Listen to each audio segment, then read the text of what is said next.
23 mars 1945, 21 heures. Rive occidentale du Rhin, près de Wesel, Allemagne. Les jumelles tremblaient imperceptiblement alors que l'Oberst Wilhelm Steinberg balayait les eaux s'assombrissant du Rhin, enregistrant des observations dans son carnet de campagne qui seraient plus tard retrouvés parmi les documents allemands capturés au quartier général du groupe d'armées. Les Américains ont atteint notre fleuve sacré, mais ils ne peuvent pas le traverser. Aucune armée n'a jamais forcé le Rhin contre une résistance allemande déterminée, sans pont.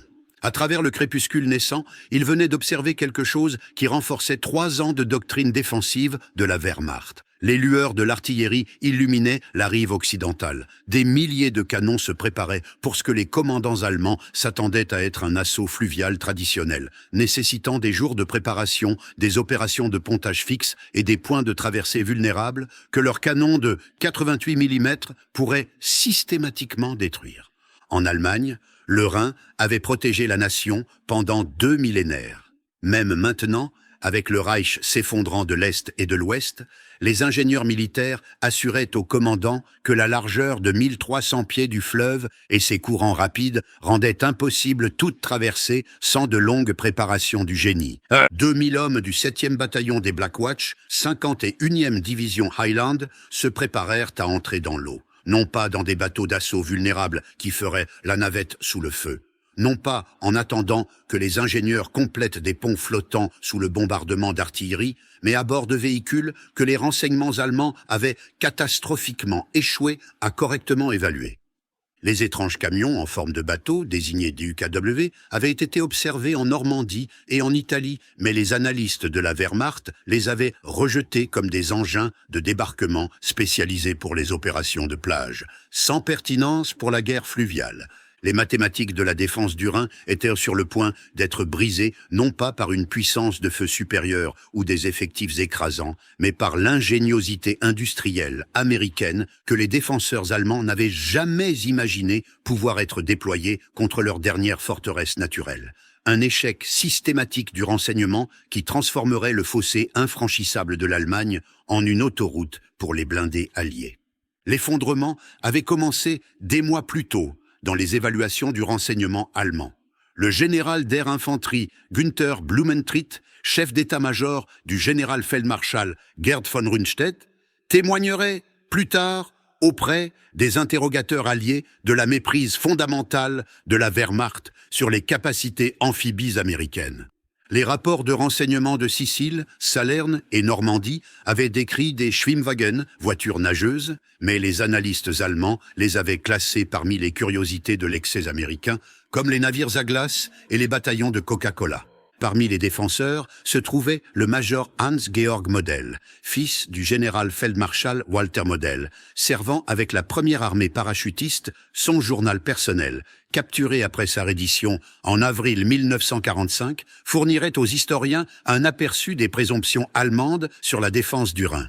Les officiers les plus expérimentés de la Wehrmacht, des hommes qui avaient étudié les traversées de fleuves du Dniepr à la Seine, croyaient comprendre les lois immuables de l'assaut amphibie. Les attaquants avaient besoin d'une supériorité artillerie écrasante, d'un équipement de pontage spécialisé et plus critique encore, de temps pour établir des points de traversée que les défenseurs pouvaient cibler. Mais la première vraie révélation de l'ignorance allemande vint de leurs documents d'évaluation découverts dans des quartiers généraux capturés. Le Hauptmann, Friedrich Wenzel, un officier du renseignement avec la 15e armée, avait compilé des rapports sur l'équipement allié qui mentionnait le DUKW exactement 3 fois en 6 mois de documentation. Chaque référence les rejetait comme du matériel pour opérations côtières sans pertinence pour la guerre fluviale. Les rapports estimaient que les forces américaines possédaient peut-être 50 à 100 de ces véhicules dans l'ensemble du théâtre européen. La réalité était stupéfiante. En mars 1945, plus de 2000 DUKW opéraient dans le théâtre européen. L'armée américaine les avait organisés en compagnie de camions amphibies spécialisés, chacune avec 50 véhicules et des équipages entraînés. Ces unités s'étaient entraînées aux opérations de traversée de fleuves depuis la Normandie, développant une doctrine que les renseignements allemands n'avaient jamais détectée. Les Britanniques avaient reçu 2000 d'UKW via la loi Pré-Baille, ajoutant leurs propres innovations opérationnelles. Les forces canadiennes opéraient 800 unités avec des modifications spécialisées pour temps froid. Le développement du DUKW représentait la résolution de problèmes à l'américaine dans sa forme la plus efficace. En avril 1942, lorsqu'une vedette de la garde côtière s'échoua sur un banc de sable près de Provincetown, Massachusetts, les camions conventionnels ne pouvaient pas l'atteindre à travers les vagues et le sable. Cet incident mineur déclencha une révolution dans la guerre amphibie qui aiderait finalement à détruire le Troisième Reich. Palmer, Klett, Putman, travaillant pour l'Office of Scientific Research and Development, s'associa avec le designer de yachts Rod Stephens Jr. et l'ingénieur Dennis Piston pour imaginer un camion qui pourrait passer de l'eau à la terre de manière transparente. Quand la Ford Motor Company déclina le projet, affirmant qu'il était impossible de le terminer dans le délai requis, la General Motors Corporation accepta le défi le 23 avril 1942. L'équipe d'ingénierie de la Yellow Truck and Coach Manufacturing Company de GMC à Pontiac, Michigan, travailla 24 heures sur 24. Le 2 juin 1942, seulement 38 jours plus tard, le premier prototype sortit. Le véhicule combinait un châssis de camion standard GMC CCKW de 2,5 tonnes avec une coque étanche conçue par les architectes navals Sparkman et Stephens. La désignation d'UKW venait du système de nomenclature de GMC. D pour année de conception 1942, U pour utilitaire, K pour traction intégrale et W pour essieu arrière double. Le secret de la polyvalence du DUKW résidait dans plusieurs innovations. Frank Spear, de l'équipe d'ingénierie de GMC, développa le système central de gonflage des pneus, CTIS, le premier système de ce type au monde, permettant au conducteur d'ajuster la pression des pneus en mouvement. À 10 à 12 livres par pouce carré, les pneus s'élargissaient pour une traction sur le sable et la boue. À 40 à 45 PSI, ils fournissaient une efficacité sur autoroute. Une hélice de 25 pouces, entraînée par une boîte de transfert depuis la transmission principale, fournissait une propulsion dans l'eau à 5,5 nœuds, tandis qu'un gouvernail lié au volant permettait une transition transparente de la navigation aquatique à terrestre. Le major général Jacob Devers observa la première démonstration en juin 1942 et commanda immédiatement la production de masse. Le contrat initial demandait 2000 unités. À la fin de la guerre, GMC avait manufacturé 21 147 DUKW au rythme sans précédent de 525 par mois pendant la production de pointe, chacun coûtant $10 750. Environ le prix de 7 Jeeps, mais avec des capacités qui s'avéreraient inestimables. Mars 1945 trouva les défenses du Rhin allemandes dans un état que les commandants de la Wehrmacht refusaient de s'avouer à eux-mêmes. La première armée parachutiste du général Alfred Schlemm, la force allemande la plus efficace restant à l'ouest, avait été saignée à blanc dans les batailles de la Reichswald, perdant 90 000 hommes tués, blessés ou capturés. Les renforts arrivant pour défendre le Rhin étaient des unités Volkssturm, des vieillards et des garçons avec quelques semaines d'entraînement armés d'armes capturées et portant des brassards au lieu d'uniforme. Le Feldwebel Otto Kroos de la 181e division d'infanterie positionnée près de Wesel écrivit dans une lettre à sa femme datée du 20 mars « Les Américains sont en face de nous maintenant, des milliers. Nous pouvons entendre leurs véhicules jour et nuit. Mais le Rhin nous protège. Même Napoléon n'a pas pu traverser le Rhin face à une opposition. Les ingénieurs ont détruit chaque pont et notre artillerie a enregistré chaque point de traversée possible. Les préparations défensives semblaient redoutables sur le papier. Depuis septembre 1944, plus de 200 000 travailleurs civils avaient été réquisitionnés pour renforcer les fortifications du West Wall et les étendre vers le Rhin. 3000 bunkers en béton et positions de canons avaient été construits ou renforcés. Le fleuve lui-même fournissait ce que la doctrine allemande appelait l'obstacle d'eau parfait. Trop large pour les ponts d'assaut. Trop rapide pour les bateaux, trop profond pour les gués. Le général Feldmarschall Albert Kesselring, qui avait assumé le commandement à l'ouest après le renvoi de von Rundstedt, émit des ordres qui révélaient les présomptions allemandes. L'ennemi aura besoin de 48 à 72 heures pour établir des têtes de pont viables après les traversées initiales. Cette fenêtre fournit l'opportunité pour une contre-attaque avec nos réserves mobiles. Ces réserves mobiles consistaient en 47 Panzerkorps avec approximativement 150 véhicules blindés opérationnels, chars, canons d'assaut et chasseurs de chars combinés, pour couvrir un front de près de 200 miles.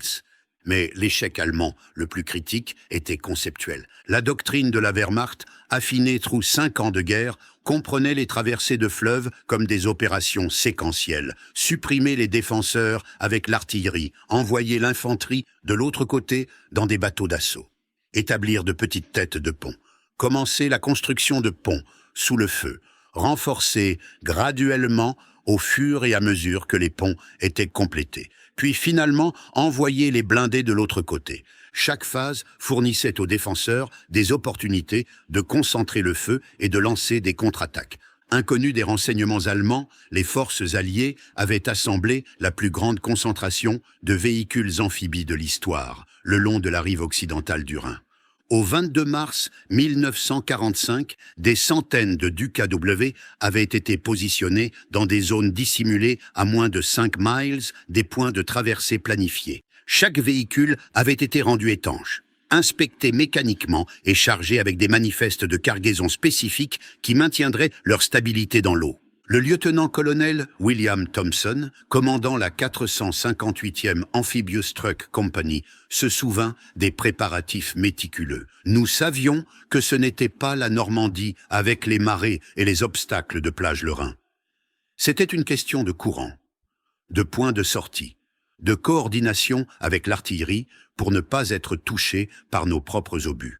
Nous nous sommes entraînés sur la rivière Maas pendant 2 semaines. Apprenant comment les DUKW se comportaient dans un courant rapide. Les véhicules eux-mêmes avaient été modifiés sur la base de 3 ans d'expérience au combat. Un blindage protégeait les conducteurs et les composants mécaniques vitaux des supports circulaires pour mitrailleuses de calibre 50 fournissaient une capacité d'autodéfense. Plus critique encore, des pompes de cale spécialisées pouvaient gérer l'entrée d'eau des tirs d'armes légères, permettant aux DUKW de continuer à fonctionner même lorsque leur coque était perforée. Le capitaine James Mitchell, de la 819e Amphibious Truck Company, décrivit le briefing final. Ils nous ont dit que nous allions faire quelque chose que personne n'avait jamais fait, utiliser les DUKW comme véhicule d'assaut principal pour une traversée majeure de fleuve, pas des navires de soutien, pas des transporteurs de ravitaillement après la construction des ponts, mais la pointe de lance réelle. Chaque canard transporterait un escouade de fusiliers au complet avec son équipement, traverserait le Rhin, roulerait sur la rive orientale et déposerait les troupes directement en position de combat. Les forces britanniques avaient leurs propres actifs amphibies. La 79e Armored Division, sous le major général Percy Hobart, avait amené 600 tracteurs amphibies LVT-4 Buffalo, chacun capable de transporter 30 hommes. Ceux-ci travailleraient aux côtés des DUKW américains dans ce qui deviendrait la plus grande traversée amphibie de fleuve de l'histoire militaire. Mais ce furent les DUKW, avec leur capacité à passer de l'eau à la terre de manière transparente, qui s'avérèrent les plus dévastatrices pour les présomptions allemandes. À 17 heures, le 23 mars 1945, le plus grand bombardement d'artillerie de la campagne du Rhin commença. Plus de 4000 canons alliés, des 25 livres aux obusiers de 240 mm, déchaînèrent un barrage de 4 heures qui sembla transformer l'air lui-même en un mur solide d'acier et d'explosifs. Les observateurs allemands rapportèrent que la rive orientale semblait bouillir sous l'impact de milliers d'obus par minute. Le Gefreiter Heinrich Müller, servant dans un poste d'observation près de Wessel, tenta de compter les lueurs de tir à travers le fleuve. Je me suis arrêté à 500. C'était comme regarder une ligne solide de flammes s'étendant au nord et au sud, aussi loin que je pouvais voir. Le bruit était au-delà de toute description, pas des explosions individuelles, mais un rugissement continu qui rendait la pensée impossible. Sous le couvert de ce bombardement et de l'obscurité, les premiers DUKW entrèrent dans le Rhin à 21 heures. La 51e Highland Division mena l'assaut avec le 7e bataillon Black Watch chargé dans des DUKW opérés par des équipages américains. Chaque véhicule transportait 12 soldats pleinement équipés, plus son équipage de 2 hommes. Des lumières de navigation protégées, pour n'être visibles que de l'arrière, marquaient les points d'entrée et de sortie sur les 2 rives. Le sergent Robert McPherson des Black Watch décrivit la traversée. Nous avons roulé sur la berge et soudain nous flottions. Le conducteur américain a continué à conduire comme si nous étions encore sur terre. Sauf que maintenant, l'eau ruisselait. Le bruit du moteur était terrible et nous pouvions entendre les obus allemands frapper l'eau autour de nous. Mais nous ne pouvions rien voir dans l'obscurité et la fumée. Le courant s'avéra plus fort que prévu, 8 à 10 nœuds dans le chenal principal. Les DUKW furent lancés en amont de leur point d'atterrissage prévu, leurs conducteurs calculant la dérive comme des navigateurs traçant des courses d'avions dans des vents traversiers. Certains véhicules furent emportés des centaines de yards en aval, mais leur capacité à grimper sur n'importe quelle berge raisonnablement pentue signifiait qu'ils pouvaient sortir du fleuve où qu'ils se trouvent. À 22 heures, la première vague était de l'autre côté. Les défenseurs allemands, s'attendant à entendre les bateaux d'assaut revenir pour les secondes vagues, n'entendirent à la place que le rugissement continu de l'artillerie. Les DUKW avaient roulé droit sur les berges orientales et disparu dans l'obscurité, leurs passagers engageant déjà les positions allemandes depuis des directions inattendues. À l'aube du 24 mars, les commandants allemands commencèrent à recevoir des rapports qui défiaient toute explication. Des troupes ennemies apparaissaient à des miles à l'intérieur des terres depuis les points de traversée, avec la force d'un bataillon, avec des armes lourdes et des fournitures. Le schéma attendu de tête de pont s'étendant graduellement ne s'était pas matérialisé. Au lieu de cela, les forces alliées semblaient être partout à la fois. Le Hauptmann Karl Richter, commandant une batterie de canons de 88 mm positionnée pour couvrir le site de traversée à Ris, rapporta au quartier général divisionnaire. Des blindés ennemis sont derrière nous. Répétez. Des blindés ennemis sont derrière notre position. Comment sont-ils passés?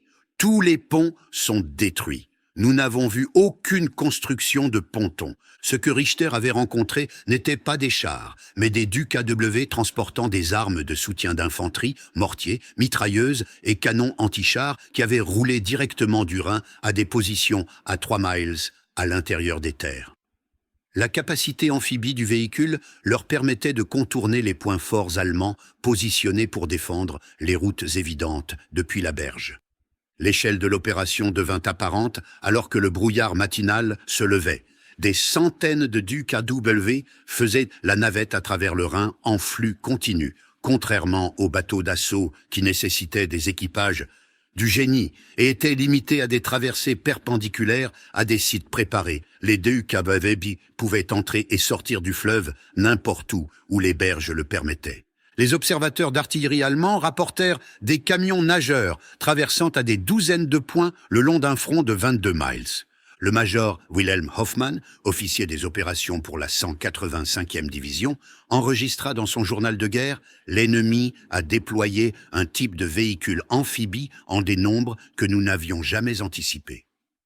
Notre plan défensif supposait 6 à 8 points de traversée que nous pouvions cibler avec un feu concentré. Au lieu de cela, ils traversent partout. Nos canons ne peuvent pas engager autant de cibles simultanément. » La traversée de la 2e armée britannique à Wesel employa une combinaison dévastatrice de DUKW et de Buffalo LVT. La 15e division écossaise traversa dans des Buffalo, tandis que les DUKW apportèrent leurs armes lourdes et fournitures. À 8 heures, malgré une résistance féroce de la première armée parachutiste, 3 divisions complètes étaient de l'autre côté du Rhin avec leurs charges d'équipement complètes. À 10 heures, le 24 mars, le tonnerre des moteurs d'avion s'ajouta aux cacophonies de la bataille. L'opération Varsity, la plus grande opération aéroportée en une seule journée de l'histoire, commença alors que l'armada aérienne massive apparaissait au-dessus du Rhin. L'opération impliquait plus de 1700 avions de transport et plus de 1350 planeurs transportant 16 000 parachutistes et troupes de planeurs. Ce n'était pas le saut de parachutistes isolés que la doctrine allemande attendait, mais un coup de marteau coordonné conçu pour fonctionner avec l'assaut amphibie. L'Oberrichter Franz Weber de la 84e division d'infanterie regarda depuis sa position près de Hamminkeln. Le ciel devint noir d'avions, des parachutes s'épanouirent comme des fleurs, des milliers et des milliers. Nous avons pensé que c'était l'assaut principal, que les traversées fluviales étaient des diversions. Puis, nous avons appris que les Américains étaient déjà à 10 kilomètres derrière nous avec leurs camions nageurs. Les forces aéroportées, la US 17e Airborne et la British 6e Airborne Division atterrirent à portée d'artillerie des traversées du Rhin, quelque chose que les commandants allemands n'avaient de pas anticipé. Les opérations aéroportées précédentes avaient largué les parachutistes loin derrière les lignes ennemies pour opérer indépendamment. Cette fois, ils atterrirent à seulement 6 miles du fleuve, soutenant directement les forces amphibies. La coordination entre les forces aéroportées et amphibies multiplia leur efficacité. Les DUKW transportant des munitions et des fournitures médicales roulèrent directement vers les positions aéroportées, qui, dans les opérations précédentes, auraient nécessité un ravitaillement aérien ou une liaison avec les forces terrestres. Des jours plus tard, des parachutistes blessés furent évacués dans des DUKW retournant sur la rive occidentale, quelque chose d'impossible dans les opérations aéroportées traditionnelles. Le Private First Class Donald Burgett de la 17e Airborne écrivit plus tard « Nous nous battions pour ce carrefour quand ces camions-bateaux d'apparence étrange sont arrivés en conduisant pas d'éclaboussures, pas d'enlisement. Ils sortirent simplement des bois comme des camions normaux. Sauf que nous savions qu'ils venaient de traverser le Rhin. Le chef d'équipage cria « Quelqu'un a besoin de munitions ?» Nous avons pensé halluciner. À midi, le 24 mars, les implications complètes de l'assaut des DUKW devinrent claires pour les commandants allemands. Ce n'était pas seulement une nouvelle façon de traverser les fleuves, c'était une révolution complète dans la logistique amphibie qui invalidait toutes les hypothèses de leur planification défensive. Les traversées de fleuves traditionnelles nécessitaient des phases séquentielles, traversées d'assaut, consolidation de la tête de pont, construction de pont et finalement accumulation de ravitaillement. Chaque phase était vulnérable à la contre-attaque. Les ponts, une fois construits, devenaient des points de strangulation critiques qui concentraient les cibles pour l'artillerie et les attaques aériennes. Les DUKW éliminèrent ces vulnérabilités. Le lieutenant-colonel George Sims, officier logistique pour le 16e corps, avait établi ce qu'il appelait des autoroutes DUKW à travers le Rhin, des véhicules chargés sur la rive occidentale avec des munitions, de la nourriture, des fournitures médicales et du carburant, conduisaient simplement dans le fleuve, traversaient et livraient directement aux unités de combat. Pas de déchargement sur la berge, pas de transfert vers différents véhicules, pas d'attente pour les ponts. Nous faisions fonctionner 50 DUKW par heure à notre point de traversée, rapporta Sims. Chacun transportait 2,5 tonnes de fournitures ou 25 hommes. Cela fait 125 tonnes de fournitures ou 1250 troupes toutes les heures, 24 heures sur 24.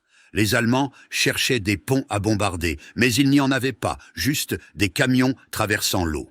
L'impact psychologique sur les défenseurs allemands fut dévastateur. Le Feldwebel Hermann Gutz, du 2e régiment parachutiste, écrivit dans son journal « Ils ont des véhicules illimités qui nagent.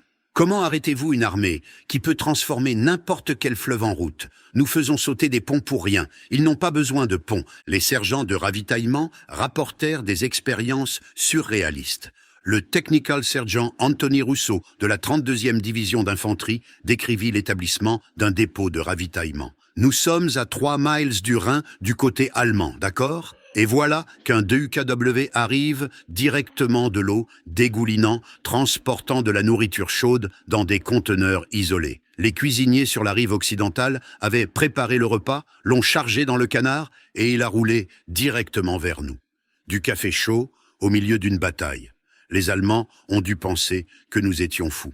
Le 25 mars se leva avec les commandants allemands face à une situation que la doctrine de la Wehrmacht n'avait jamais abordée. Le Rhin, la barrière historique de l'Allemagne, était devenu sans importance. Non pas conquis, non pas forcé, mais simplement contournée par l'ingéniosité industrielle américaine que les renseignements allemands avaient rejetée comme une curiosité. Le général Alfred Schlemm, commandant la première armée parachutiste, tint une conférence de commandement ce matin-là dans une ferme près de Brunnen. Le compte-rendu survivant de cette réunion, compilé à partir des témoignages d'officiers capturés, révèle la profondeur de la consternation allemande. Schlemm aurait dit « Messieurs, nous nous sommes préparés à faire la dernière guerre. Nous avons supposé que l'ennemi attaquerait notre forteresse. Au lieu de cela, ils l'ont contournée en conduisant. » Les chiffres étaient stupéfiants. Dans les premières 48 heures, les DUKV avaient transporté plus de 15 000 troupes à travers le Rhin. Plus critiquement, ils avaient déplacé 1200 véhicules, jeeps, camions et blindés légers, que les méthodes de traversée traditionnelles n'auraient pas livrés avant des jours. Des pièces d'artillerie étaient alimentées de l'autre côté et tirées depuis la rive orientale avant même que les renseignements allemands ne confirment que les traversées avaient eu lieu.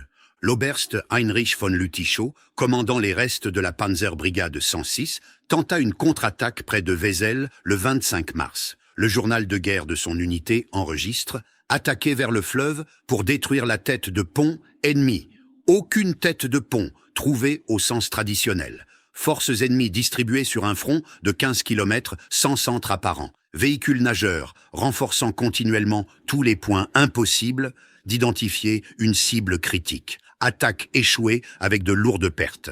Les Britanniques obtenaient un succès similaire. Les divisions écossaises avaient avancé de 6 miles à l'intérieur des terres à la fin du 25 mars, soutenues par des courses de ravitaillement continu en DUKW. Les observateurs avancés de la Royal Artillery appelaient des missions de tir en chevauchant des DUKW, utilisant la mobilité du véhicule pour éviter les tirs de contre-batterie allemands. La traversée du Rhin exposa crûment l'asymétrie industrielle entre la production de masse américaine et la philosophie de l'artisanat allemand. Alors que les ingénieurs allemands avaient développé leur propre véhicule amphibie, le Landwasserschlepper, LWS, la comparaison de production révéla tout sur pourquoi l'Allemagne perdit la guerre. Le LWS était à bien des égards supérieur au DUKW. Il pouvait transporter 20 hommes comparé aux 25 du DUKW, mais il avait une meilleure protection blindée. Sa conception à chenilles fournissait des performances supérieures dans la boue et la neige.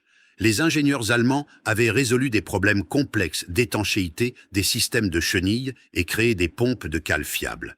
En tant que pièce d'ingénierie, il était remarquable. Mais l'Allemagne n'avait produit qu'environ 100 unités au total, avec encore moins voyant le service opérationnel. Le LWS nécessitait des composants spécialisés, des artisans qualifiés pour l'assemblage et des matériaux rares pour son blindage et son étanchéité. Chaque unité coûtait approximativement 75 000 Reichsmark, 7 fois le coût d'un DUKW. Pendant ce temps, General Motors avait produit 21 147 DUKW en utilisant des composants de camions existants et des méthodes de ligne d'assemblage. Le véhicule partageait son moteur, sa transmission, ses essieux et d'innombrables autres pièces avec le camion standard CCKW, dont 562 750 furent construits. Cette standardisation signifiait que tout mécanicien familier avec les camions militaires pouvait entretenir un DUKW. Les pièces détachées étaient abondantes, les véhicules endommagés étaient rapidement réparés ou cannibalisés.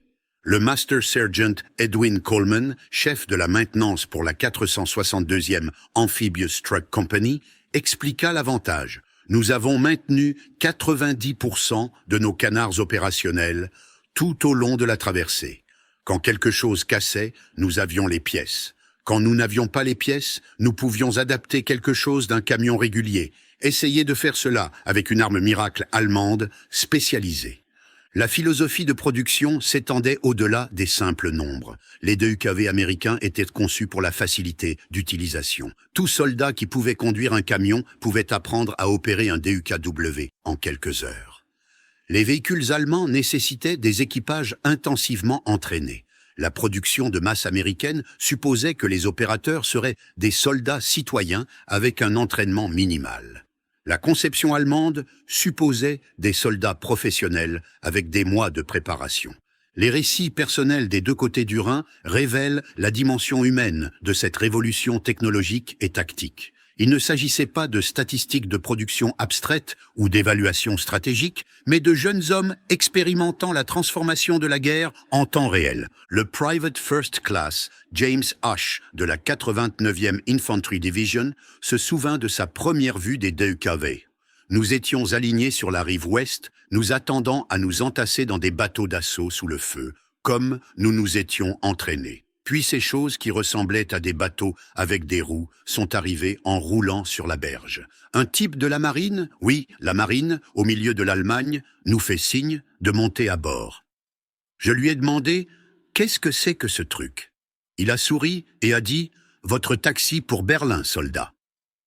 La présence de personnel de l'US Navy opérant des DUKW au plus profond de l'Europe continentale ajouta à la confusion allemande. Le Seaman Second Class Robert Moody, assigné à un détachement naval opérant des DUKW pour la traversée du Rhin, décrivit la réaction allemande. « Nous avons capturé des Allemands qui fixaient nos uniformes de la marine. » Un qui parlait anglais n'arrêtait pas de demander « Comment la marine américaine est-elle ici? L'océan est à 300 miles. » Il ne pouvait simplement pas traiter ce qu'il voyait. Les comptes rendus allemands révèlent une démoralisation progressive alors que l'ampleur de la capacité amphibie américaine devenait claire. Le lieutenant Friedrich Schulzer de la 338e division d'infanterie écrivit dans une lettre capturée après la reddition de son unité. Ils ont traversé le fleuve comme s'il s'agissait d'une rue. Pas en se faufilant, pas en se précipitant entre les barges d'artillerie, mais en conduisant. Des camions pleins de soldats traversant le Rhin. Nous avons tiré sur eux, mais d'autres continuaient d'arriver, toujours plus. Où en ont-ils eu autant? L'unter-officier Paul Braun, capturé le 26 mars, dit aux interrogateurs « On nous a dit que le Rhin vous arrêterait pendant des semaines, que vous devriez construire des ponts, que nous détruirions, que vos bateaux d'assaut seraient des cibles faciles pour nos canons.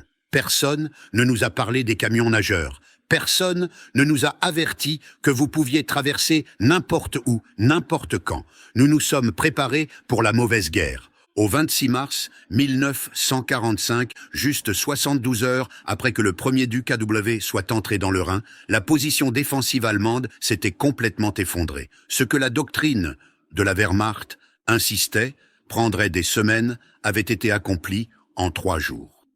La barrière du Rhin, que la propagande prétendait tiendrait jusqu'à ce que des négociations puissent sauver quelque chose du Reich, s'était évaporée.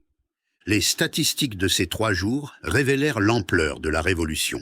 Les DUKW avaient complété plus de 5000 traversées individuelles. Ils avaient transporté 15 000 troupes, 1200 véhicules, 3000 tonnes de fournitures et évacué 2000 blessés. Les opérations de pontage traditionnelles, si elles avaient été nécessaires, auraient eu besoin de 2 semaines pour atteindre un débit similaire tout en étant sous attaque constante. Le field-marshal Bernard Montgomery, souvent critiqué pour son excessive prudence, avait obtenu une surprise opérationnelle complète through l'emploi massif de véhicules amphibies. Son rapport d'après-action nota « L'ennemi s'attendait à ce que nous traversions le Rhin. Il ne s'attendait pas à ce que nous le traversions en conduisant. La distinction s'est avérée fatale à leur défense. » Le général Dwight Eisenhower visita les sites de traversée le 26 mars. Sa réaction, enregistrée par l'aide-capitaine Harry Butcher, était révélatrice. Ike regarda les DUKW faisant la navette d'avant en arrière comme un service de ferry. Il se tourna vers Bradley et dit « Avec ces choses, chaque fleuve en Allemagne est maintenant une autoroute. » Bradley répondit « Les Allemands sont juste en train de le comprendre. » L'effondrement psychologique était complet. L'entrée du journal de Joseph Goebbels pour le 26 mars disait « La situation à l'ouest est devenue impossible. L'ennemi a traversé le Rhin sur un large front avec un nouveau type de véhicule amphibie que nous n'avons pas anticipé.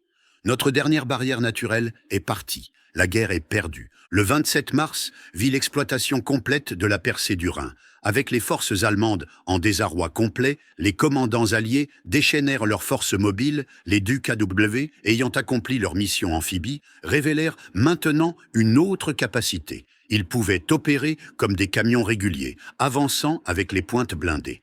La US 2nd Armored Division, Hell on Wheels, avait été alimentée de l'autre côté en un temps record. Les équipages de chars décrivirent l'expérience surréaliste de suivre des DUKW qui venaient d'émerger du Rhin, dégoulinant encore d'eau alors qu'ils fonçaient sur les autoroutes allemandes.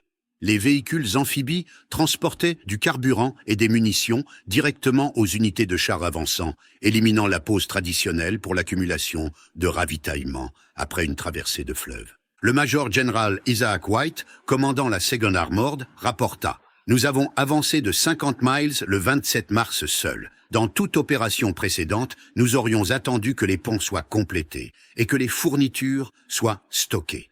Au lieu de cela, les DUKW ont suivi notre rythme. Ils traversaient les fleuves que nous rencontrions, reconnaissaient les sites de traversée et établissaient des points de ravitaillement avant l'arrivée de notre corps principal. La résistance allemande s'effrita en poches isolées. Les unités qui s'étaient préparées à contre-attaquer les têtes de pont se retrouvèrent contournées par les forces alliées qui semblaient être partout simultanément. La doctrine défensive allemande rigide, basée sur l'identification et la destruction de points de traversée fixes, n'avait aucune réponse à des centaines de véhicules amphibies créant leurs propres points de traversée à volonté. L'Oberst Hans von Lück, l'un des commandants blindés les plus expérimentés d'Allemagne, rencontra les forces américaines près de Dorsten le 28 mars. Ses mémoires décrivent la rencontre. « Mon bataillon se précipitait pour établir une position de blocage quand nous avons rencontré des troupes américaines déjà retranchées. J'ai demandé à un lieutenant capturé comment il s'était déplacé si rapidement. Il pointa une ligne de ses camions amphibies et dit « Nous n'attendons pas les ponts ». C'est alors que j'ai vraiment compris que l'Allemagne avait perdu plus qu'une bataille. Nous avions perdu une forme entière de guerre. L'impact complet du DUKW sur la traversée du Rhin s'étend au-delà des statistiques impressionnantes de véhicules et de fournitures transportées. Les camions amphibies avaient fondamentalement altéré les mathématiques de l'assaut fluvial, créant des avantages qui se composaient exponentiellement. Les traversées de fleuves traditionnelles concentraient des forces à des points spécifiques, créant des cibles pour l'artillerie et les attaques aériennes. Les DUKW dispersèrent les traversées le long du front entier, diluant la puissance de feu allemande. La doctrine de la Wehrmacht appelait à contre-attaquer les têtes de pont avant qu'elles ne puissent se consolider. Mais il n'y avait pas de tête de pont traditionnelle, juste une infiltration continue sur un large front. Le colonel William Thompson, qui commandait les opérations d'UKW pour la 9e armée, calcula les économies de temps. Construire un lourd pont flottant sous le feu prenait typiquement 12 à 24 heures minimum. Pendant ce temps, vous ne pouviez renforcer que par bateau d'assaut, peut-être une compagnie par heure si les choses se passèrent bien. Nous déplacions un bataillon par heure avec des DUKW dès la première minute de l'opération. L'impact médical fut profond, mais souvent négligé. Le capitaine Dorothy Anderson, une infirmière avec le 45e Field Hospital, décrivit le système d'évacuation. Les soldats blessés étaient chargés dans des DUKW sur la rive orientale et conduits directement à notre hôpital sur le côté occidental. Pas de transfert entre véhicules, pas d'attente pour les ponts. Nous amenions les blessés à la chirurgie dans l'heure suivant leur blessure. Cela n'était simplement pas possible dans les traversées de fleuves traditionnels. Les DUKW permirent aussi des innovations tactiques impossibles avec les méthodes de traversée conventionnelles. Les observateurs avancés d'artillerie pouvaient se relocaliser rapidement en DUKW, rendant les tirs de contre-batterie allemands inefficaces. Les ingénieurs utilisèrent des DUKW pour transporter des sections de ponts, accélérant en fait la construction de ponts traditionnels, même s'ils la rendaient moins critique. Des stations de relais radio dans des DUKW maintenaient les communications à travers la barrière d'eau. L'analyse d'après-guerre révéla la profondeur de l'échec du renseignement allemand concernant les capacités amphibies américaines. La Wehrmacht avait observé des DUKW dans de multiples opérations. Sicile, Salerne, Anzio, Normandie, pourtant n'avaient jamais saisi leurs implications stratégiques pour les opérations de traversée de fleuves. Le général-major Reinhard Gehlen, chef de l'Fremde Heer Ost, armées étrangères Est, et plus tard fondateur des renseignements ouest-allemands, admis dans ses mémoires, nous avons catalogué l'équipement américain méticuleusement. Nous connaissions le DUKW. Nous n'avons simplement jamais imaginé qu'ils en masseraient des centaines pour une traversée de fleuve. Notre pensée était contrainte par nos propres limitations, parce que nous ne pouvions produire qu'une poignée de véhicules amphibies. Nous avons supposé que les Américains faisaient face à des contraintes similaires. Les fichiers de renseignement allemands capturés révélèrent une sous-estimation systématique. Une évaluation de février 1945 par le groupe d'armée H estimait que les forces alliées possédaient approximativement 100 à 150 véhicules amphibies adaptés aux opérations fluviales. Le nombre réel était de plus de 2000 dans le seul 21e Army Group. Un autre rapport rejetait les DUKW comme utiles pour les opérations de ravitaillement après que les plages sont sécurisées, mais inadaptées pour les opérations d'assaut. L'échec alla au-delà des simples nombres. Les renseignements allemands n'identifièrent jamais les compagnies de camions amphibies spécialisés, ne détectèrent jamais leurs exercices d'entraînement sur la rivière Maas, ne reconnurent, mais ne retenurent jamais la révolution doctrinale en cours. Ils se préparaient à combattre la traversée de fleuve qu'ils attendaient, pas celle qui se produisit réellement. Le major Joachim Engelmann, officier du renseignement pour la première armée parachutiste, témoigna après capture. « Nous avons étudié chaque traversée de fleuve alliée du Rapido à la Seine. Nous pensions comprendre leur méthode. L'emploi massé de véhicules amphibies n'était tout simplement pas dans nos calculs. C'était comme s'ils avaient développé la capacité de faire voler des chars à travers le fleuve, complètement en dehors de notre cadre de référence. » Malgré la supériorité tactique et technologique démontrée au Rhin, la traversée ne fut pas sans effusion de sang. Le coût humain, bien que bien inférieur à ce qu'auraient demandé les méthodes d'assaut traditionnelles, resta significatif. Les pertes alliées pour les opérations Plunder et Varsity totalisèrent 6781, 3968 britanniques et du Commonwealth, 2813 américains. Les forces aéroportées souffrirent lourdement des tirs anti-aériens, certains avions étant abattus avant que les troupes ne puissent sauter. La 17e division aéroportée perdit 430 tués au combat en un seul jour. Les DUKW évacuant des blessés subirent des tirs d'artillerie allemands, plusieurs véhicules étant perdus avec tous ceux à bord. Oscar Fredriksson, un ingénieur de combat avec la 89e division d'infanterie, décrivit la traversée de son unité à Saint-Goarshausen le 26 mars. « Nous avons perdu 250 hommes sur 420 en essayant d'établir notre secteur. Les DUKW nous ont fait traverser vite, mais les Allemands attendaient sur les hauteurs avec des mitrailleuses et des mortiers. La vitesse ne vous rend pas invulnérable aux balles. » Les pertes allemandes furent catastrophiques. La première armée parachutiste cessa effectivement d'exister en tant que force combattante. Plus de 16 000 prisonniers furent capturés dans les premières 72 heures. Beaucoup abandonnant simplement leur position une fois qu'ils réalisèrent que la barrière du Rhin avait échoué. Des unités entières se retrouvèrent coupées alors que les forces transportées par DUKW apparaissaient derrière elles. Le Gefreiter Werner Hoffmann, de la 84e division d'infanterie, fut capturé le 25 mars. Son interrogatoire révéla l'impact psychologique. « Nous avons tenu nos positions pendant 2 jours, tirant sur les sites de City, Tra, Avetarse, Kakishu, passé. Puis, les Américains sont apparus derrière nous. Quand nous avons demandé aux prisonniers comment ils avaient traversé, ils pointèrent ces camions nageurs. Notre lieutenant jeta son arme et dit « S'ils peuvent conduire des camions à travers le Rhin, la guerre est finie. » Personne n'était en désaccord. L'un des épisodes les plus remarquables de la traversée du Rhin se produisit le 25 mars lorsque le Premier ministre Winston Churchill insista pour traverser personnellement le Rhin.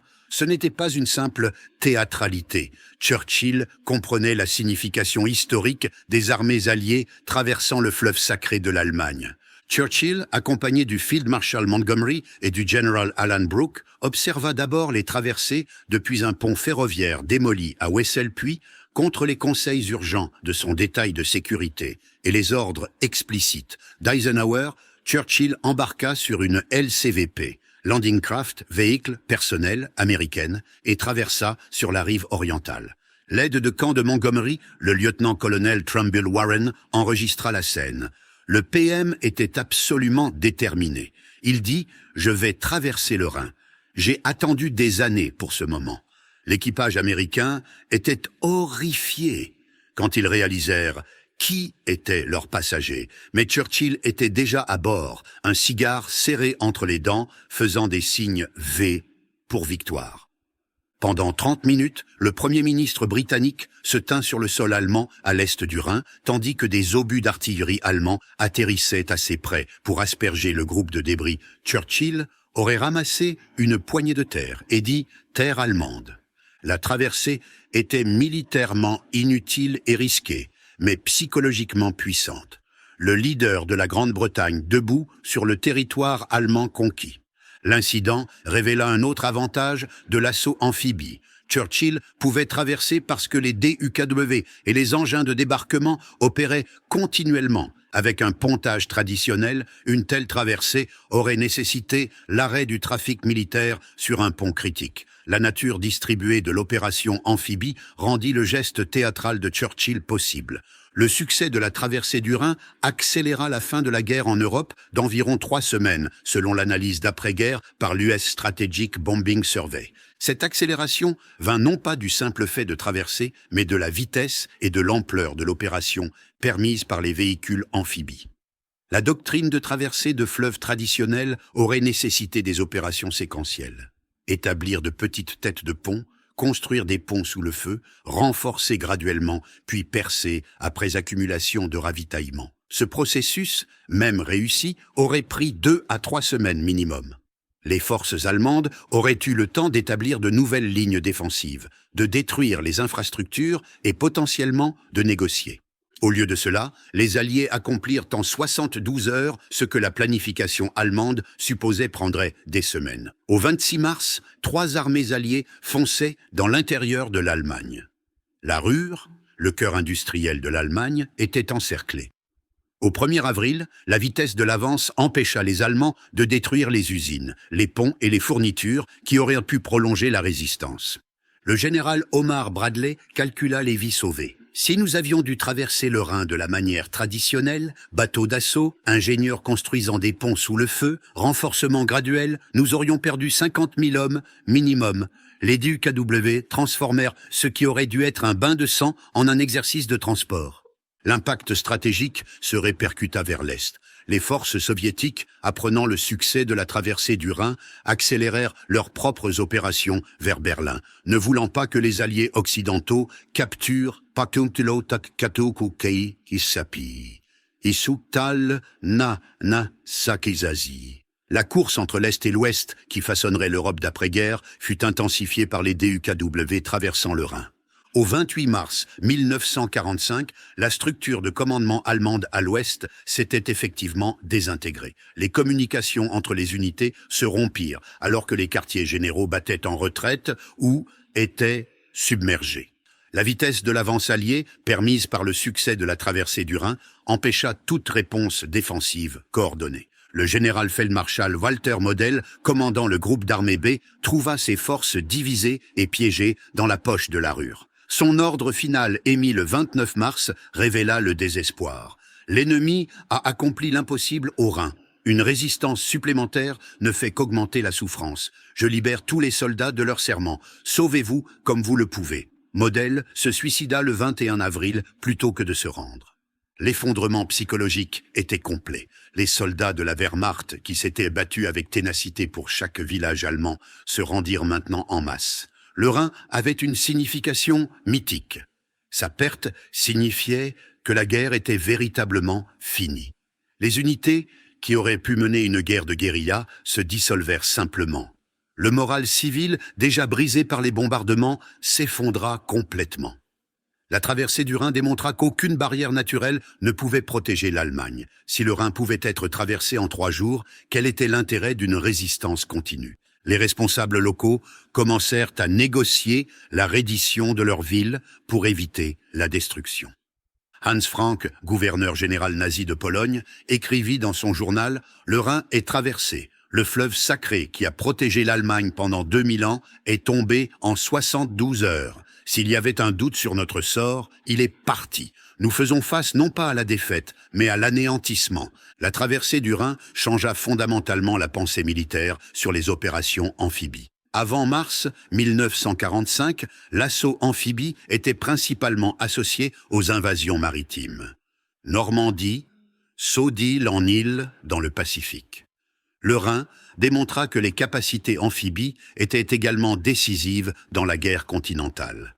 L'histoire officielle de l'US Army conclut, l'emploi massif des DUKW au Rhin représente une révolution dans les affaires militaires équivalente à l'introduction des blindés dans la Première Guerre mondiale. La capacité de traiter les obstacles d'eau comme des autoroutes plutôt que comme des barrières altère fondamentalement la planification opérationnelle.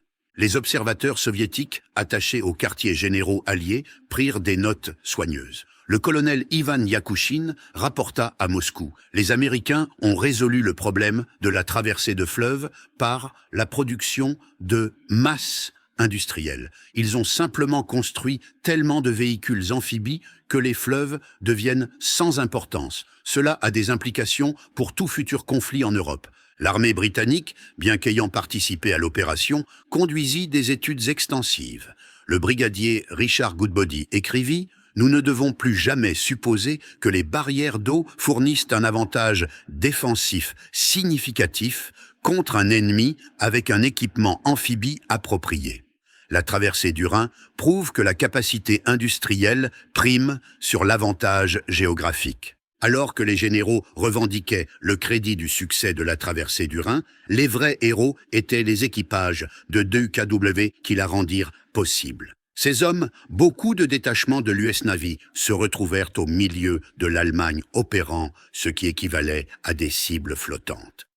Le Seaman First Class Joseph Bernardini de l'unité navale 350 décrivit une traversée typique.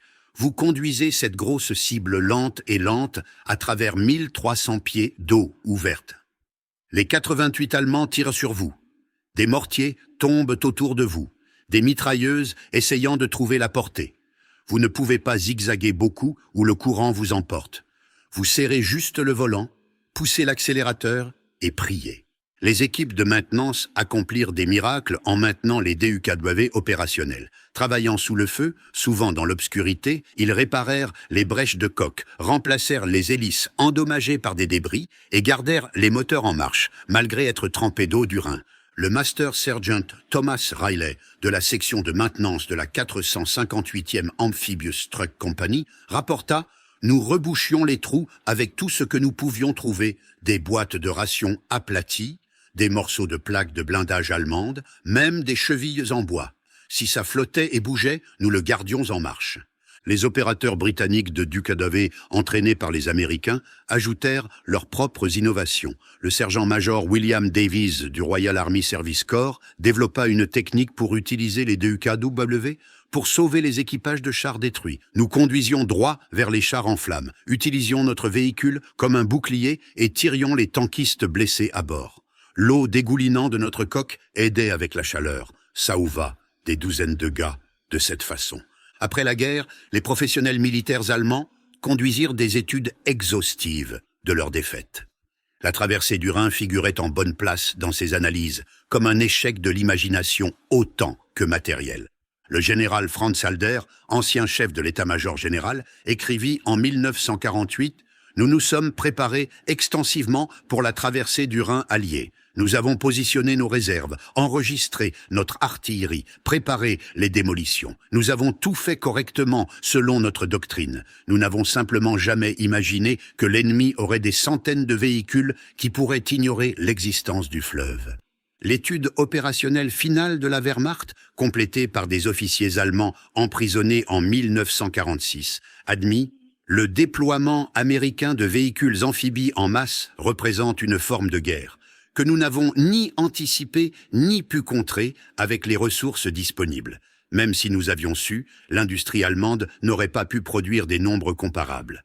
La traversée du Rhin fut perdue dans les usines de Détroit, pas sur les berges du Rhin. Le général-oberst Heinz Guderian, père de la guerre blindée allemande, offrit peut-être l'observation la plus perspicace. Nous, Allemands, avons perfectionné l'art de la guerre. Les Américains ont perfectionné les affaires de la guerre. Au Rhin, les affaires ont vaincu l'art. Leurs camions nageurs n'étaient pas élégants, pas sophistiqués, mais ils étaient nombreux et efficaces. C'est la manière américaine de la guerre. Malgré son impact décisif, le rôle du DUKW dans la traversée du Rhin a été largement éclipsé par des événements plus dramatiques. La capture du pont de Remagen, l'opération aéroportée massive, la bataille planifiée de Montgomery. Pourtant, les vétérans comprirent la véritable signification du camion amphibie. Le général Dwight Eisenhower, dans ses mémoires Crusade in Europe, écrivit « Les analystes débattront de ce qui a le plus raccourci la guerre, le bombardement stratégique, la pression soviétique ou l'unité alliée. Je crois que les historiens sous-estiment le simple DUKW. Sans lui, le Rhin aurait été un champ de tuerie. Avec lui, nous avons conduit en Allemagne comme des touristes en vacances. » Les DUKW continuèrent à servir après le Rhin. Ils traversèrent l'Elbe, le Danube et des douzaines de petites rivières. Ils évacuèrent les survivants des camps de concentration trop faibles pour marcher. Ils transportèrent de la nourriture aux civils affamés dans des zones isolées. Les véhicules, qui avaient brisé la dernière barrière de l'Allemagne, devinrent des instruments de secours humanitaire. Le Technical Sergeant Paul Morrison de la 336e Amphibious Truck Company se souvint d'avoir utilisé son DUKW après la reddition de l'Allemagne. Le même véhicule qui avait traversé le Rhin sous le feu livrait maintenant de la nourriture à des enfants allemands dans des zones inondées près de Hambourg. Il n'avait jamais rien vu de tel. Un camion qui pouvait nager. Les enfants nous poursuivaient, criant « Schwimmwagen, Schwimmwagen !» C'est drôle comment quelque chose construit pour la guerre a fini par sauver des vies après. Les 21 147 DUKW produits pendant la Seconde Guerre mondiale représentaient plus que de simples véhicules. Ils incarnaient la philosophie industrielle américaine, alors que les ingénieurs allemands poursuivaient la perfection en petit nombre, les manufacturiers américains poursuivaient l'adéquation en quantité écrasante. Cette philosophie s'étendait au-delà des DUKW. Les mêmes usines produisant des camions amphibies sortèrent des camions de 2,5 tonnes au rythme de 10 000 par mois. L'acier pour les coques de DUKW venait des aciéries produisant des Liberty Ships toutes les 42 heures. Les moteurs étaient construits sur des lignes d'assemblage qui pouvaient passer des moteurs de camions aux moteurs d'avion, puis aux moteurs de chars avec un routillage minimal. Donald Nelson, président du War Production Board, visita une ligne d'assemblage de DUKW en 1944. Il observa « En 1 heure, je les ai regardés compléter 6 DUKW, chacun imparfait selon les standards allemands, soudure grossière, solution simple, peint en olive drabe. Mais chacun traverserait le Rhin. Les usines allemandes passeraient 1 mois à construire un véhicule amphibie parfait. Nous en avons construit 180 assez bons dans ce temps. » Le Landwasserschlepper allemand, par comparaison, révéla les limitations de l'approche de production artisanale. Chaque LWS nécessitait des travailleurs spécialisés, des composants sur mesure et des tests extensifs. Quand les bombardements alliés perturbaient les chaînes d'approvisionnement, la production cessait entièrement. Un composant manquant signifiait aucun véhicule. La production américaine de DUKW substituait simplement des pièces alternatives et continuait. Le succès de la traversée du Rhin se répercuta à travers les semaines finales de la guerre. Les unités allemandes, à travers le Reich, apprirent que les alliés occidentaux avaient traversé la dernière barrière avec facilité. Le moral, déjà fragile, se brisa complètement. En Italie, les forces allemandes, qui avaient tenu des positions montagneuses pendant des mois, commencèrent soudainement à se retirer. Le général Feldmarschall Kesselring rapporta « La nouvelle de la traversée du Rhin causa une détérioration immédiate du moral des troupes. Les soldats demandent « Si le Rhin ne peut les arrêter, quoi peut ?» Je n'ai pas de réponse. Les forces allemandes en Norvège, au Danemark et aux Pays-Bas, contournées mais encore dangereuses, commencèrent à négocier des redditions locales. Le mythe du Rhin imprenable avait soutenu l'espoir d'une paix négociée. Sa chute en 72 heures rendit la résistance continue inutile. Même à Berlin, assiégé par les forces soviétiques, la traversée du Rhin eut un impact. La dernière conférence militaire enregistrée d'Hitler, le 27 avril, inclut sa lamentation. Le Rhin fut perdu parce que nous n'avons pas anticipé leurs capacités amphibies, nous nous sommes préparés pour la mauvaise guerre. C'était peut-être sa seule évaluation militaire précise de tout le conflit. Lors d'une réunion en 1985 de vétérans de la traversée du Rhin à Lexington, Kentucky, des soldats vieillissants se rassemblèrent pour se souvenir de ces 3 jours qui mirent fin au dernier espoir de l'Allemagne nazie, les DUKW, quelques-uns préservés comme monuments, attirèrent une attention particulière. L'ancien sergent James Mitchell, qui commandait un DUKW dans la 819e Amphibious Truck Company, se tenait à côté d'un des véhicules préservés. Une chose laide, n'est-ce pas? Comme un bateau qui s'est accouplé avec un camion et a produit quelque chose qui n'est ni l'un ni l'autre. Mais ce vilain petit canard a nagé le Rhin quand les nazis pensaient cela impossible. Nous ne les avons pas surpassés au combat. Nous les avons dépassés en production, en innovation, en imagination. L'ancien Obergefreiter Hans Müller, qui avait défendu le Rhin avec la 191e division d'infanterie, assista en tant qu'invité. Son discours aux vétérans fut puissant. « Vous avez apporté des camions nageurs à une bataille de fleuve. Nous avons apporté des canons anti-chars pour arrêter des camions nageurs. Au moment où j'ai vu ces véhicules sortir du Rhin, j'ai su que la guerre était finie, pas perdue, finie. Vous ne pouvez pas combattre un ennemi qui transforme votre défense la plus forte en autoroute. » La réunion mit en avant une vérité profonde. La traversée du Rhin réussit non pas through un courage supérieur ou une brillance tactique, mais through une capacité industrielle canalisée par l'innovation. Les héros étaient autant les travailleurs de la ligne d'assemblage à Pontiac que les soldats en Allemagne. Du 23 au 26 mars 1945 marqua plus qu'une opération militaire réussie. Elle représenta le triomphe de la démocratie industrielle américaine sur l'aristocratie militaire allemande, de la production de masse sur la perfection artisanale, de l'innovation pragmatique sur la doctrine rigide. Le DUKW lui-même était typiquement américain. Pas le meilleur véhicule amphibie possible, mais le meilleur qui pouvait être produit en masse avec la technologie existante. Il résolvait les problèmes par la quantité plutôt que la qualité, par la standardisation plutôt que la spécialisation. Il était opéré par des soldats citoyens avec un entraînement minimal plutôt que par des guerriers professionnels avec des années d'expérience. Cette approche horrifia les professionnels militaires allemands. Le général von Rundstedt, en captivité britannique, se plaignit « La guerre est devenue l'affaire d'un directeur d'usine plutôt que l'art d'un général. » Vos camions nageurs n'étaient là pas des armes de guerre, mais des produits de l'industrie. Vous nous avez vaincus non pas sur le champ de bataille, mais dans l'usine. Pourtant, cette transformation était précisément le point. L'Amérique avait démocratisé la guerre, tout comme elle avait démocratisé la production. Le DUKW représentait non seulement une capacité militaire, mais une idéologie industrielle. La croyance que tout problème pouvait être résolu par une production suffisante, correctement organisée. Le bilan final de l'opération de traversée du Rhin révèle l'impact décisif du DUKW. Véhicules impliqués, des centaines de DUKW dans les opérations de traversée directe du Rhin, 600 Buffalo LVT britanniques en soutien, 2000 plus DUKW disponibles dans le théâtre, environ 100 LWS allemands produits, peu opérationnels. Réalisation de transport 23 à 31 mars 1945. 15 000 troupes alimentées de l'autre côté.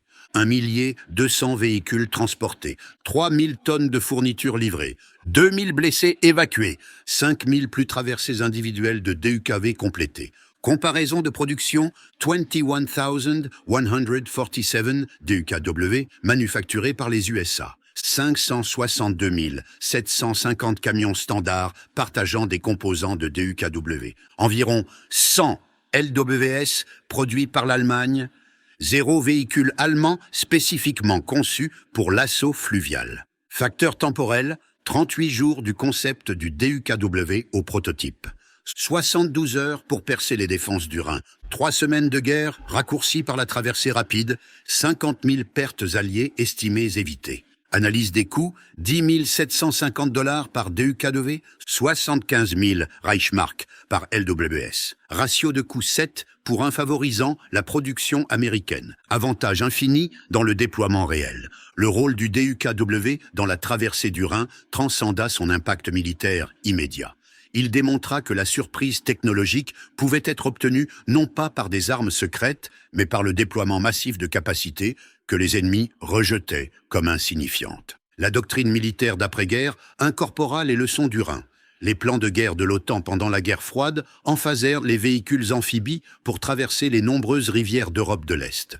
L'Union soviétique développa des familles entières de véhicules amphibies, apprenant du succès américain. Les forces militaires modernes considèrent la capacité de traverser de fleuves comme essentielle plutôt que spécialisée. Au-delà des implications militaires, la traversée du Rhin valida la philosophie de production américaine. La qualité importait moins que la quantité si la quantité était suffisante. La perfection importait moins que la disponibilité. La sophistication importait moins que la fiabilité. Ces leçons façonnèrent l'industrie américaine d'après-guerre bien au-delà des applications militaires. Le plan Marshall, qui reconstruisit l'Europe, refléta la philosophie DUKW. Une aide massive standardisée plutôt que des solutions personnalisées. Le système d'autoroute inter-États appliqua les leçons de logistique militaire à l'infrastructure civile. La course spatiale emphasa les composants fiables produits en masse sur la perfection artisanale. Peut-être la plus grande contribution du DUKW fut-elle psychologique. Les soldats et civils allemands furent témoins des forces américaines traitant le Rhin sacré comme une mineure inconvénience. Cette démonstration casuale de la puissance industrielle fit plus pour convaincre les Allemands de l'inévitabilité de la défaite qu'aucune propagande ne pouvait réaliser. Les interviews d'après-guerre avec des civils allemands révélèrent des thèmes constants. Ils s'attendaient à ce que les Américains soient arrêtés au Rhin pendant des semaines ou des mois, donnant du temps pour des armes miracles ou des négociations. Au lieu de cela, les Américains traversèrent en 3 jours en utilisant des véhicules que les Allemands ne savaient pas exister en tel nombre. Le choc fut profond et durable. Frau Elisabeth Becker, qui vivait près de Wesel, se souvint « Nous avons entendu l'artillerie le 23 mars. Un terrible tonnerre toute la nuit. Nous nous attendions à des semaines de bataille. Le 26 mars, des camions américains conduisaient devant notre maison, encore mouillés de la traversée. Mon père, un vétéran de la Grande Guerre, les vit et dit « Quand votre ennemi peut conduire des camions à travers les fleuves, la guerre est finie. » Il avait raison. Cet effondrement psychologique accéléra l'acceptation allemande de la défaite et de l'occupation. Les mouvements de résistance qui auraient pu émerger ne se matérialisèrent jamais.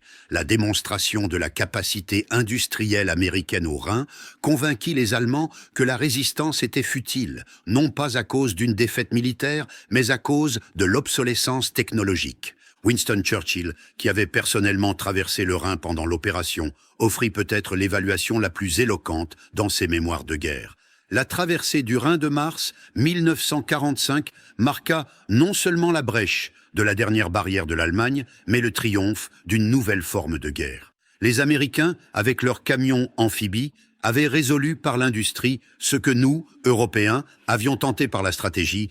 Ils n'ont pas vaincu le Rhin, ils l'ont ignoré. J'ai regardé ces véhicules disgracieux, à moitié bateaux, à moitié camions, entièrement efficaces, défilant à travers des eaux qui avaient protégé l'Allemagne depuis les légions de Rome. Chaque DUKW était un messager de malheur pour l'Allemagne nazie, portant non seulement des soldats, mais la preuve de la suprématie industrielle américaine.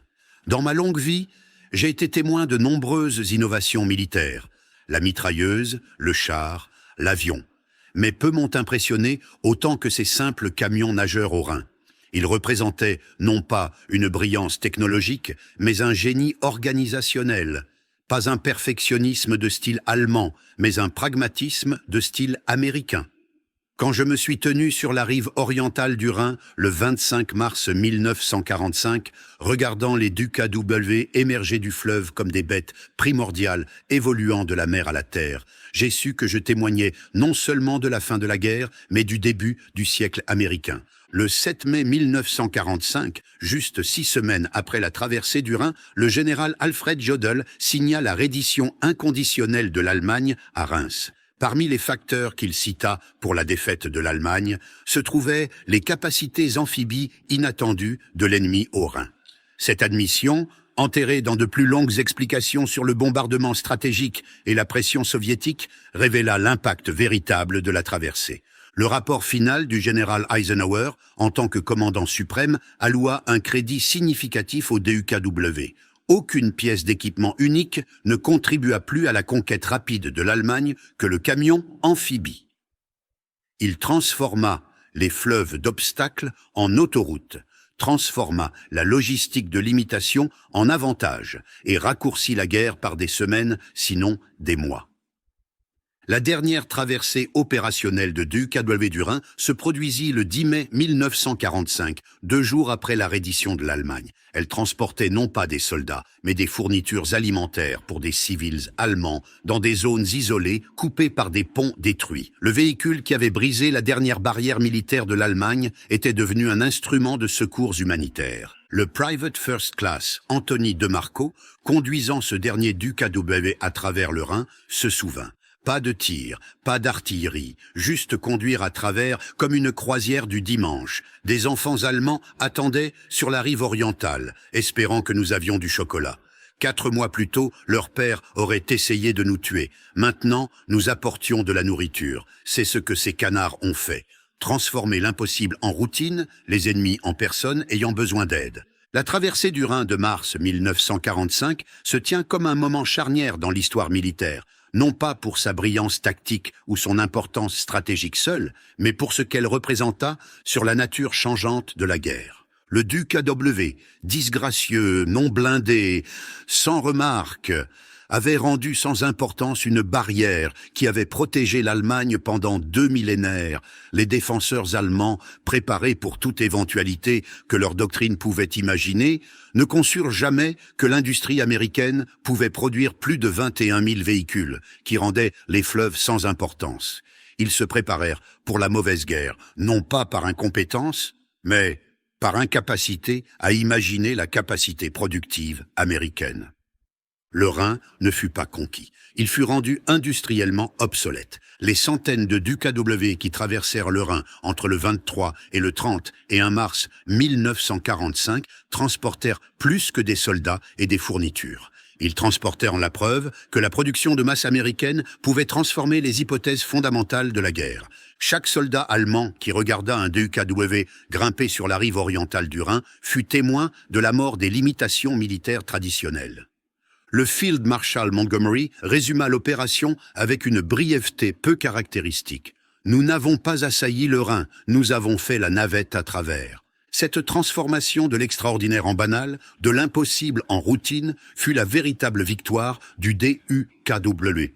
La traversée du Rhin démontra que dans la guerre moderne, la capacité industrielle correctement appliquée pouvait réaliser ce que le seul génie militaire ne pouvait pas.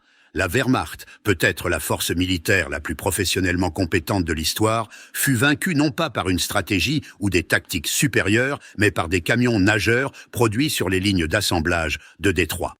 En fin de compte, les défenseurs allemands eurent raison dans leur évaluation d'avant-guerre. Le Rhin ne pouvait être traversé contre une résistance déterminée en utilisant des méthodes traditionnelles. Ils ne imaginèrent simplement jamais que l'industrie américaine rendrait les méthodes traditionnelles obsolètes.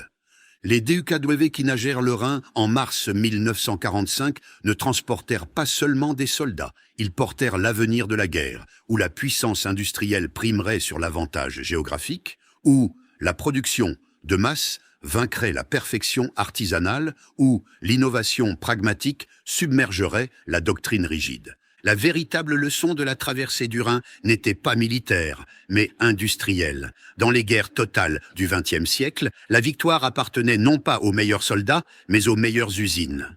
Les défenseurs allemands ne surent jamais que les Américains avaient des camions amphibies pour traverser le Rhin, non pas à cause d'un échec du renseignement, mais parce qu'ils ne pouvaient concevoir une telle abondance. Cette cécité conceptuelle, plus qu'aucune erreur tactique, condamna la dernière résistance du Troisième Reich au fleuve sacré de l'Allemagne. La leçon finale transcende la guerre elle-même. Le Ducavev, dans sa simplicité utilitaire, incarnait une vérité plus large sur le monde émergent de l'après-guerre. La production de masse, la standardisation et l'innovation pragmatique deviendraient les forces déterminantes du siècle à venir, non seulement dans la guerre, mais dans tous les aspects de la vie humaine. Les nations qui maîtriseraient ces disciplines définiraient l'avenir. Celles qui s'accrocheraient aux anciennes voies de l'artisanat et de la perfection deviendraient des reliques. L'ingénieur en chef de GMC, Charles Kettering, avait résumé cette philosophie lors du développement du DUKW. Ne construisez pas quelque chose de parfait, construisez quelque chose qui fonctionne, puis construisez-en 1 million. Au Rhin, cette philosophie rencontra son moment de vérité, et elle triompha. Les défenseurs allemands, qui regardèrent avec incrédulité les colonnes de DUKW émerger des eaux du Rhin, ne virent pas seulement la fin de leur guerre, ils virent la fin de leur époque. Le grondement des moteurs de DUKW était le son de l'avenir, et cet avenir appartenait à la démocratie industrielle qui les avait produits. Ainsi se termina la dernière grande opération défensive de l'Allemagne nazie, non pas avec un bang, mais avec le vrombissement de milliers de petits moteurs de camions, le clapotis d'innombrables hélices, et le son étrange et nouveau de véhicules qui refusaient de reconnaître la différence entre la terre et l'eau. Les défenseurs allemands ne savaient pas que les Américains avaient des camions amphibies pour traverser le Rhin. Et cette ignorance, plus que toute autre chose, scella leur destin.